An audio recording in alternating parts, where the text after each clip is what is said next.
by Cachicha.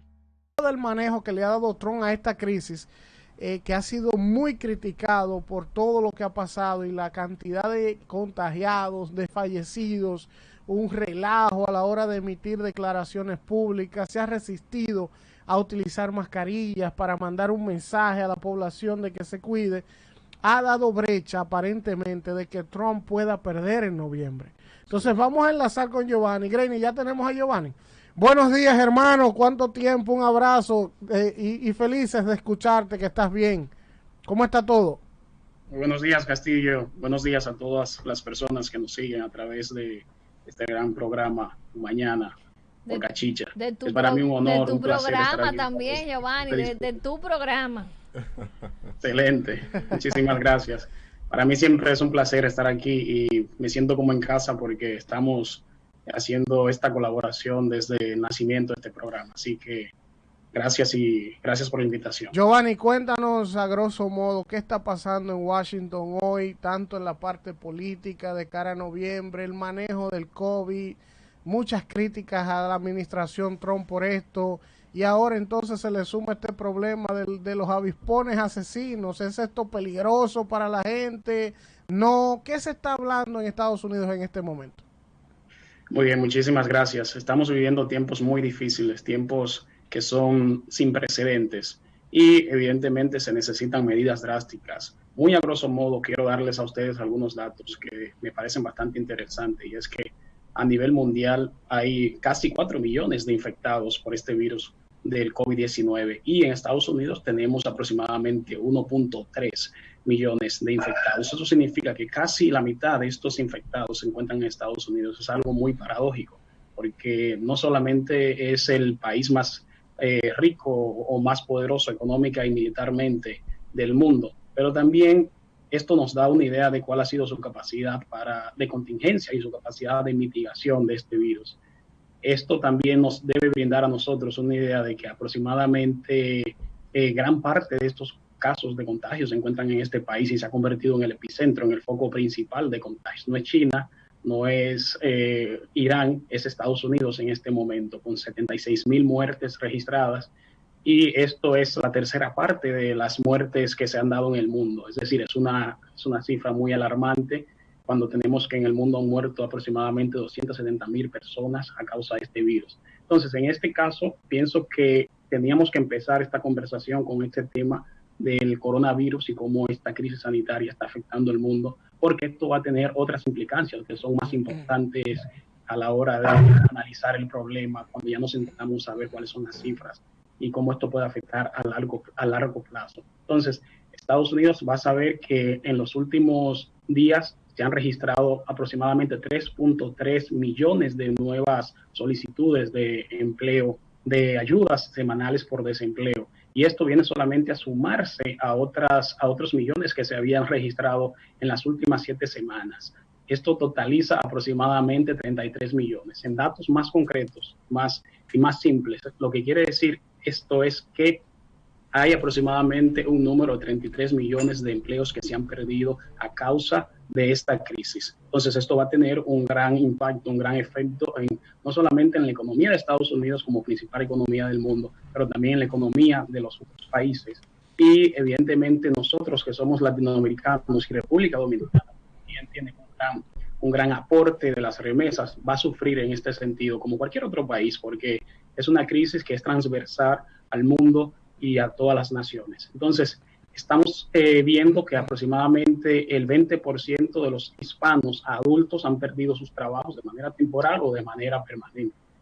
Esto se traduce en que somos el grupo probablemente que más nos estamos viendo afectados por esta crisis, luego de la población afroamericana en los Estados Unidos. Eso más o menos te da a ti una idea de cuál es el espectro, ¿no?, de este virus y cómo este virus no discrimina raza, no discrimina fronteras, no discrimina clase social. Pero algo que sí tenemos muy claro es que los más vulnerables, las poblaciones como los inmigrantes, son los más afectados.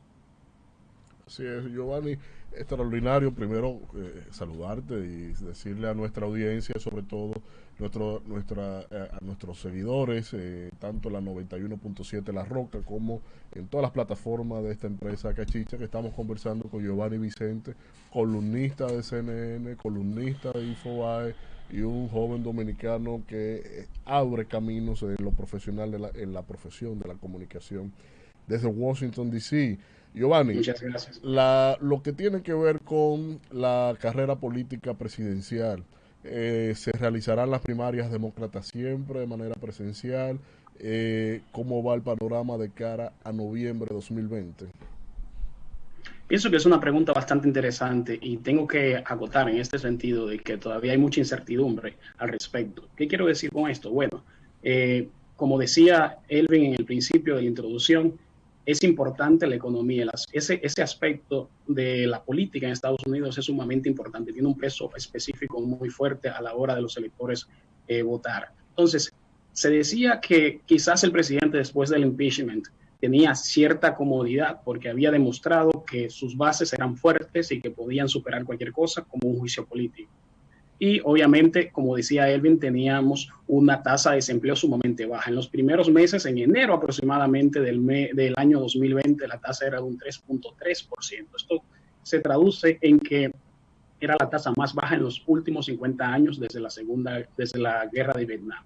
Y ha venido entonces este coronavirus, que es la crisis y la amenaza sanitaria que la humanidad ha enfrentado, la más grande que la humanidad ha enfrentado en los últimos 100 años después del virus de la gripe española. Y entonces este 3.3 de desempleo que teníamos en enero o en febrero sube al día de hoy aproximadamente a un 16%. Esto quiere decir que se ha cuatruplicado, por decirlo de alguna manera, y es probablemente la tasa más alta que hemos tenido desde, diría yo, la Gran Depresión en la década de los 30. Entonces, esto va a tener un impacto muy fuerte en las elecciones, y las elecciones van a estar determinadas dependiendo de cuán buena, cuán acertada, efectiva y eficaz sea la respuesta que este gobierno, que la administración le está dando al virus. Recordemos que todos los países han dado una respuesta distinta porque tienen obviamente recursos diferentes, tienen un contexto totalmente distinto,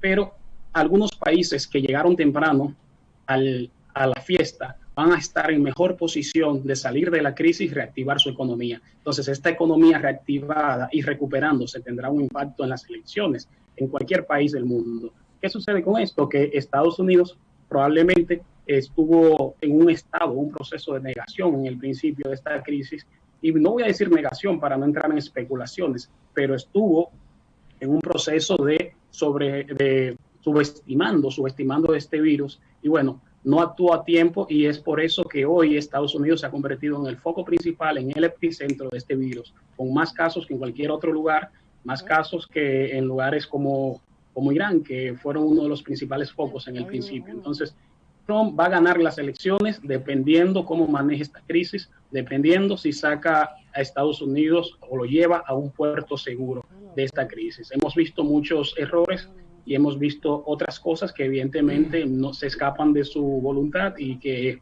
son las cosas o los protocolos que se deben hacer en momentos. Giovanni, finalmente, quisiera preguntarte, ¿sabes que las elecciones en República Dominicana están abocadas a celebrarse el próximo 5 de julio? Entonces se ha estado cuestionando la posibilidad del voto en el exterior, donde hay una gran cantidad de personas allá en Estados Unidos que pueden votar y desean votar en las elecciones del país.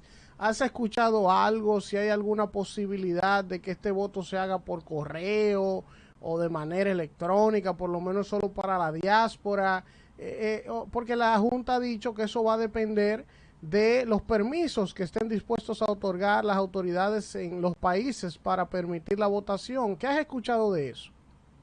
Muy bien, es un tema de diplomacia, es un tema de respetar la soberanía y las decisiones de los otros países. Evidentemente es una elección de República Dominicana, pero en territorio de Estados Unidos, en este caso.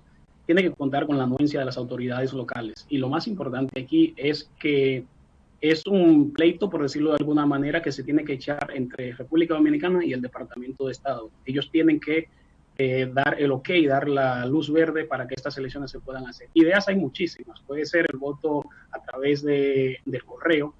Obviamente un correo que sea totalmente neutral, quizás el correo de Estados Unidos por mayor credibilidad. Con esto no estoy criticando el correo de República Dominicana, pero sabemos, ¿no?, que todavía estamos en una etapa de maduración. Giovanni, puede ser el correo de la KGB. No, si eso lo mandan, si eso lo mandan por la embajada, no hay problema. De la embajada en la República de Colombia. En la República de Colombia se cambia. Entonces hay muchas aristas sueltas que tenemos que atar, porque al final es como el voto electrónico, ¿no? El voto electrónico en sí no es diabólico, ha sido satanizado, pero son las personas que están detrás. ¿Quién controla el voto electrónico? ¿Quién lo construyó? El mismo que lo fabricó también lo puede vulnerar. Entonces, es lo mismo con el tema del voto a través del correo electrónico, a través del correo normal, ¿no? El correo regular. ¿Quién controla eso? Tiene que ser un ente totalmente neutral. Probablemente una unidad que se pueda crear en Naciones Unidas y ellos se encargan de trabajar estos envíos. Porque tiene que ser un ente totalmente neutral. Giovanni, muchísimas gracias por este enlace, como siempre muy interesante, orgulloso de ti, y no te nos pierdas, que vamos a estar en contacto siempre contigo para que nos pongas en contexto a la audiencia de tu mañana sobre todo lo que está pasando en Estados Unidos. Un abrazo y cuídate mucho. Siempre un placer tener el enlace. Un placer, estamos conectados por Twitter, Giovanni, siempre dándote seguimiento. Así es. Claro que sí, háblame ahí. Estamos en contacto. Pues gracias. Bueno, estuvimos hablando con Giovanni Vicente, quien es nuestro corresponsal en Washington. Ya ustedes escucharon cómo está el asunto por allá con la crisis del COVID, la perspectiva de las elecciones de noviembre de Trump y la posibilidad de que los dominicanos en el exterior pues puedan votar en las elecciones del 5 de julio. Ya Giovanni planteó que eso debe ser con el Departamento de Estado y debe negociarse.